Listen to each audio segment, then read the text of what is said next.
यहां इस समय शुरुआत कर रहे हैं। जो खबर आ रही है जम्मू कश्मीर से, फारूक अब्दुल्ला अब से कुछ देर पहले पत्रकारों से बात कर रहे थे, उन्होंने उमर अब्दुल्ला का नाम सामने रख दिया है। यानी कि गठबंधन की बात बाद में, पहले सीधे कि मुख्यमंत्री उमर अब्दुल्ला होने वाले हैं। मीर फरीद हमारे साथ हैं। मीर बताइए, मतलब पहले हम फारूक अब्दुल्ला की बात सुन लेते हैं। 10 साल के बाद लोगों ने अपना एतमाद हमें दिया है और हम उम्मीद करते हैं, अल्लाह से मांगते हैं कि हम इनकी उम्मीदों पे पूरा कायम हो और इनकी मुश्किलें दूर कर सकें। यह हमारा पहला काम होगा। सबसे बड़ी चीज ये है कि जो दबाव है उस दबाव को हमने खत्म करना है।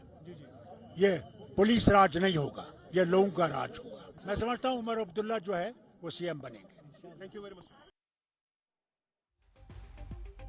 मीर फरीद मेरे सहयोगी इस वक्त तमाम जानकारी के साथ जुड़ गए हैं। मीर, फारूक अब्दुल्ला का ये कहना कि उमर अब्दुल्ला ही नए सीएम होंगे जम्मू कश्मीर के, कई मायनों में अहम है। एक वक्त ऐसा था जब वो चुनाव लड़ने के लिए तैयार नहीं थे, तब उनके पिताजी ने कहा कि मैं चुनाव लड़ूंगा, लेकिन फिर वो चुनाव भी लड़े, जीते भी, और अब देखिए वक्त ऐसा बदला कि ताजपोशी उन्हीं के नाम की तय होनी।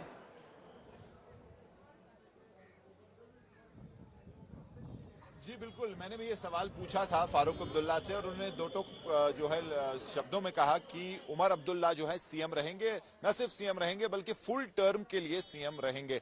इससे पहले तारिक हमीद कर्रा जो है कांग्रेस के प्रेसिडेंट, उनसे भी हमने जो है बात की, इंटरव्यू लिया और उन्होंने कहा कि अभी जो है इस पे बातचीत होगी और दोनों पार्टियां मिलेंगी और फिर कांग्रेस हाईकमांड इस पे डिसीजन देगा। लेकिन फारूक अब्दुल्ला जिस कॉन्फिडेंस से उन्होंने बात की, उन्होंने साफ कह दिया कि उमर अब्दुल्ला ही सीएम है और इसके पीछे एक बहुत बड़ी वजह है जो नेशनल कॉन्फ्रेंस का जबरदस्त प्रदर्शन रहा है। 40 के आसपास सीटें अपने बलबूते पे एनसी ने ली हैं और साफ तौर पे कांग्रेस जो है एक छोटा पार्टनर रहेगा, क्योंकि कांग्रेस की 10 के आसपास सीटें रहेंगी। तो उसी बलबूते पे साफ वही कॉन्फिडेंस झलक रहा था फारूक अब्दुल्ला की बातों में, क्योंकि वो रियलाइज कर चुके हैं कि नेशनल कॉन्फ्रेंस के लिए जो ये मैंडेट था, लोगों का वोट नेशनल कॉन्फ्रेंस के लिए गया है, खासकर कश्मीर में, क्योंकि दाएं बाएं जो एक बात हो रही थी कि वो डिवाइड होगा, इंजीनियर ये करेगा या ऐसा होगा वैसा होगा, बीजेपी की बी टीम होगी, वो सब जो है नकार दिया है लोगों ने। साफ तौर पे नेशनल कॉन्फ्रेंस की झोली में सारा वोट गया है।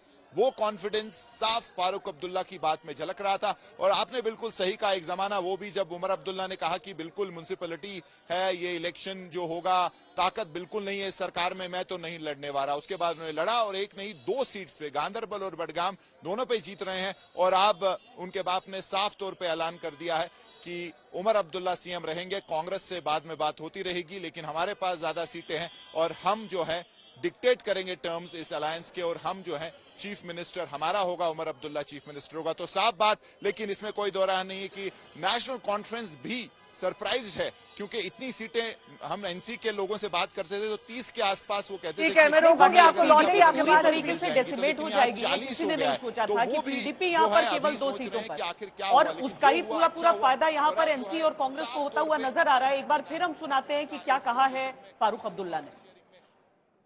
उनकी उम्मीदों पे जो उन्होंने हमें दिखाई है कि हम पूरा उतरे। जो उम्मीद आपको लोगों पर है, आपकी तरफ से कौन सा भरोसा आप दिलाना चाहेंगे लोगों को, जो मिजरीज हैं उनमें, जो शिकवे शिकायतें हैं उनको दूर करने? सबसे बड़ी चीज ये है कि जो दबाव है उस दबाव को हमने खत्म करना है। ये पुलिस राज नहीं होगा, ये लोगों का राज होगा।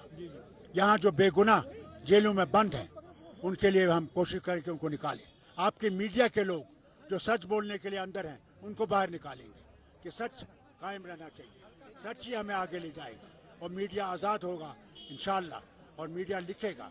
मगर सिर्फ एक चीज़ मैं मीडिया से गुजारिश करूंगा, नफरतों को नहीं दिखाना है। हमने मोहब्बतें बढ़ानी है, हिंदू मुसलमान में एतबार पैदा करना है, वही सबसे बड़ी चीज़ है। जी हाँ, ये बहुत ज़रूरी है।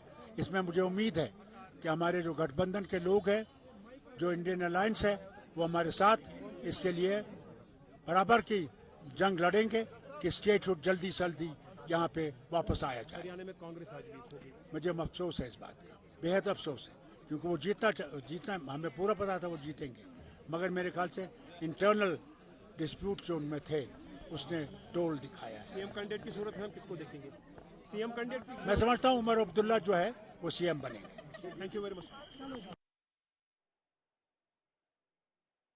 वैसे तो आंकड़े देखकर कोई दो राय नहीं था कि उमर अब्दुल्ला सीएम बनेंगे, लेकिन अगर एक तरफा ऐलान हो जाता है ऐसे दिन पर संगीत रागी जी, जहां पर प्रियंका चतुर्वेदी भी सवाल उठा रही होती हैं कांग्रेस पर, तो थोड़ा सा तो उन्हें कचोटेगा कि थोड़े आत्ममंथन के बाद होता है, एक बार विधायक दल का नेता जिसे कहा जाता है चुना जाएगा।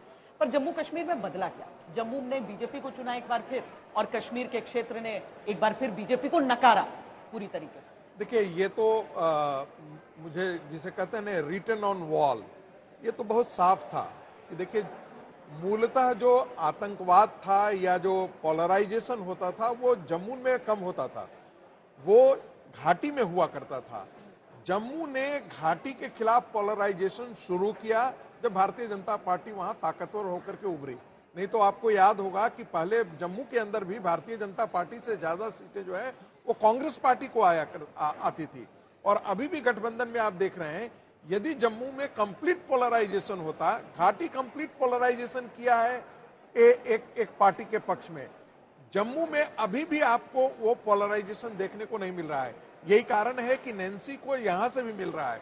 दूसरी बात, कल तक शिवसेना यही कर रही थी कि भारतीय जनता पार्टी ये जो कटेंगे बटेंगे ये सब बातें जो कर रही है वो इसलिए कर रही है क्योंकि उनको दिख रहा है कि हरियाणा चुनाव हार रहे हैं, जम्मू कश्मीर चुनाव हार रहे हैं, महाराष्ट्र हार रहे हैं। आने वाले दिनों में मुझे लगता है कि इसका बहुत बड़ा जो प्रभाव है वो महाराष्ट्र के चुनाव पर होगा।